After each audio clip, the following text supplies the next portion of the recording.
Today, I'm going to be talking about my top 5 Dracula films, so do stick around.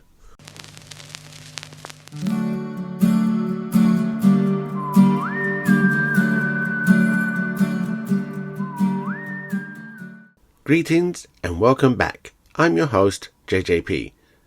The 19th century introduced us to Varney the Vampire by James Malcolm Rymer and Thomas Peckett, Carmilla by Joseph Sheridan Le Fanu, and the King of Vampires himself, Dracula, written in 1897 by Bram Stoker.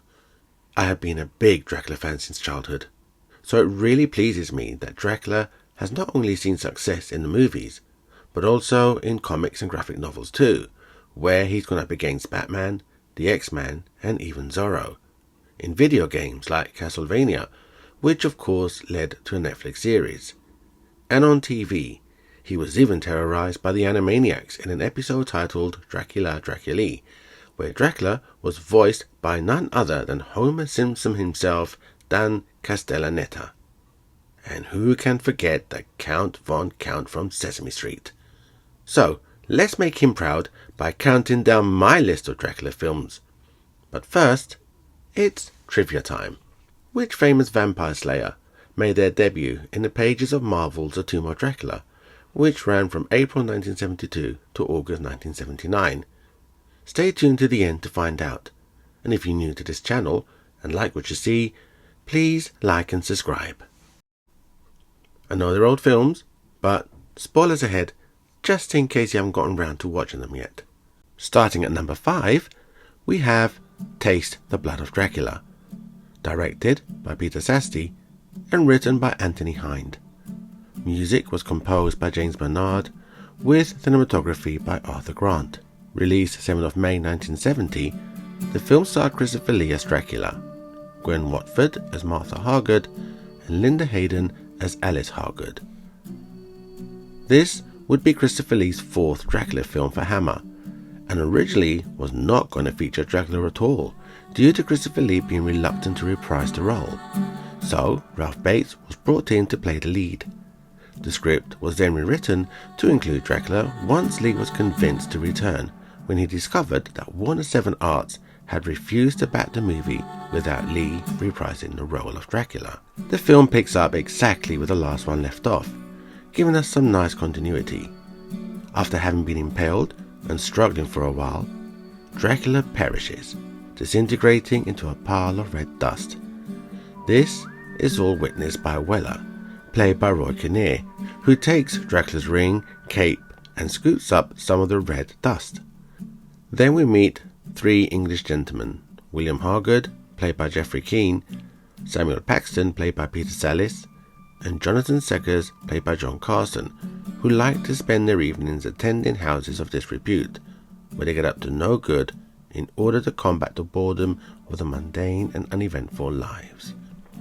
Enter Lord Courtly, played by Ralph Bates, who entices and convinces the 3 gentlemen to buy the ring, cape, and the red dust from Weller, and perform a black mass. Things don't go according to plan, and the 3 gents end up beating Lord Courtly to death. This somehow leads to Dracula's resurrection. The rest of the film is Dracula turning the offspring of the 3 gentlemen against them, and killing them off one by one, then literally counting down as each one meets their fate. The 3rd. Although not considered a great entry by many, I do love this film, and would recommend it.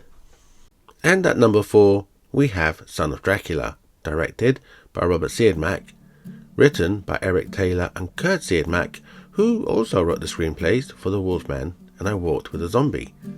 Music was composed by Hans J. Salter, Charles Previn, and Frank Skinner, with cinematography by George Robinson.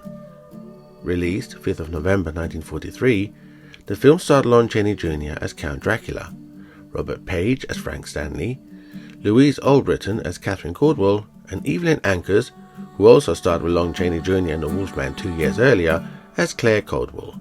Count Alucard, as he calls himself here, finds his way from Budapest to the swamps of the Deep South after meeting Catherine Caldwell, of the moneyed Caldwell clan that runs a plantation called Dark Oaks, and who also happens to be obsessed with the occult.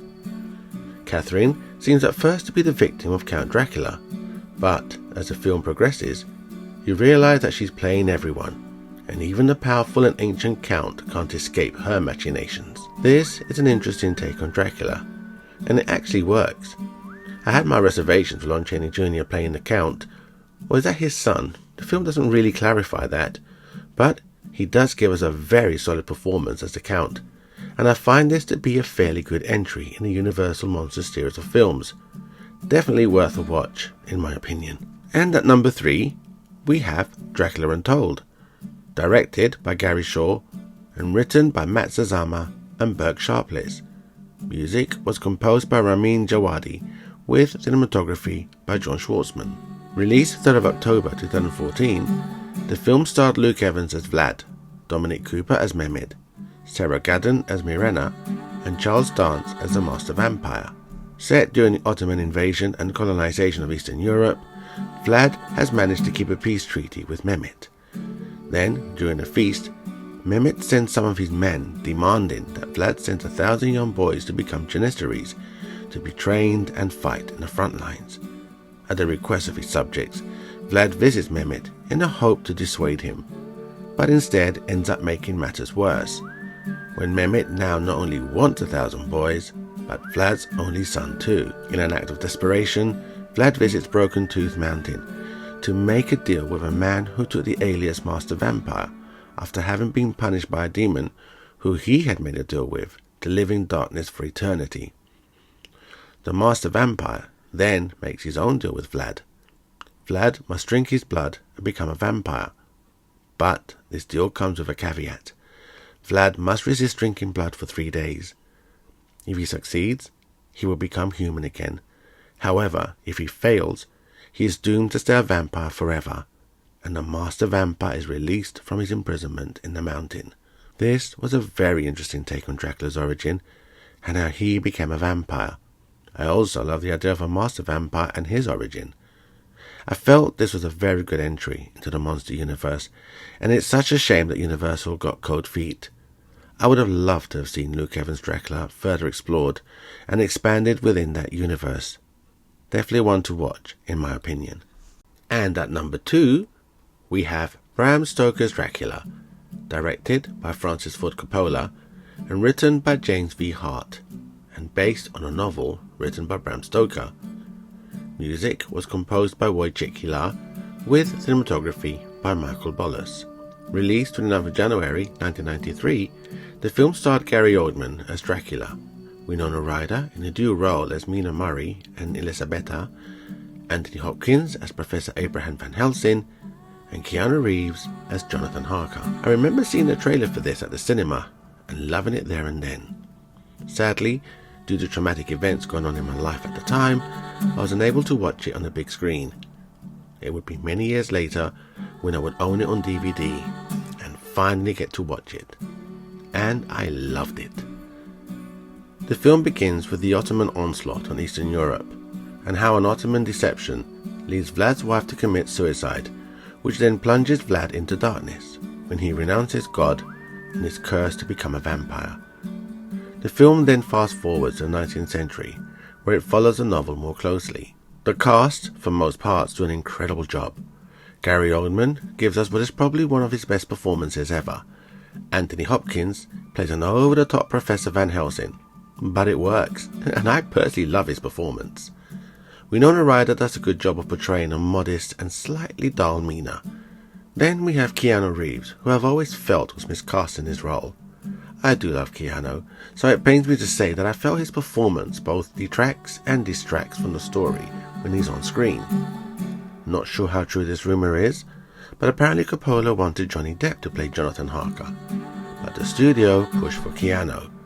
If true, then they really messed up, as I feel Depp would have given us a much superior performance. Then we have Sadie Frost, who plays the doomed Lucy.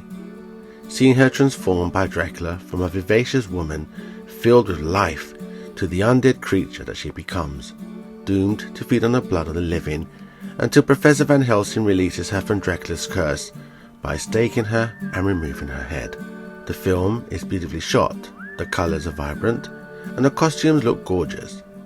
The soundtrack is wonderfully scored and really plunges you into this fantastical world beautifully crafted by Coppola. The end credit song, Love Song for a Vampire by Annie Lennox, is amazing.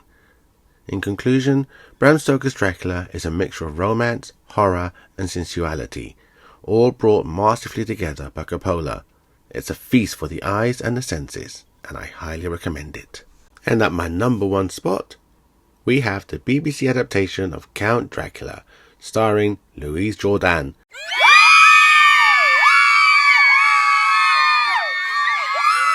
Okay, ladies. Ladies, can I carry on now? Thank you. Directed by Philip Saville, written by Gerald Savary, based on a novel written by Bram Stoker. Music was composed by Kenyon Emery Roberts, with cinematography by Peter Hall. Count Dracula was originally aired on the 22nd of December 1977 and starred Louis Jourdan as Count Dracula, Frank Finlay as Professor Abraham Van Helsing, Susan Penhaligon as Lucy Westenra, and Judy Bowker as Wilhelmina Westenra. I was 9 or 10 years old when I watched this on BBC Two with my mother, and it scared the living daylights out of me. It was split into 3 episodes if memory serves, although it was originally shown in December 1979 as a full TV movie, which is why it's included in my list. The film is extremely faithful to the novel, although some creative liberties were taken, like combining Quincy P. Morris and Arthur Homewood into a single character, and making Mina and Lucy sisters, as opposed to being friends as they are in the novel. The acting is top-notch, with some awesome performances from Louis Jourdan and Frank Finlay. The spirit of the novel is captured beautifully by Philip Saville, who in my opinion directs one of the best Dracula adaptations ever to grace our screens. The costumes designed by Kenneth Morey and the filming locations, they actually filmed some of the scenes in Whitby, add a little bit of authenticity and atmosphere to this well-crafted production. It was genuinely scary in places. The brides absolutely terrified me. I think more so than Dracula himself. Overall, an astounding entry which I highly recommend. Well, those were my top picks. Have you watched any of them? Do you have your own list of Dracula films that you like? Do let me know in the comments below. And now to answer the trivia question. The famous vampire slayer who made his debut in the pages of Marvel's The Tomb of Dracula was none other than Blade, who would make his first appearance in issue 10. If you like Batman and Dracula, do check out my previous video about the Batman vs Dracula DC animated movie. Thank you for watching, and please like and subscribe if you enjoyed today's content. I've been JJP, and I look forward to discussing films and shows that we are all passionate about. Hope to see you soon.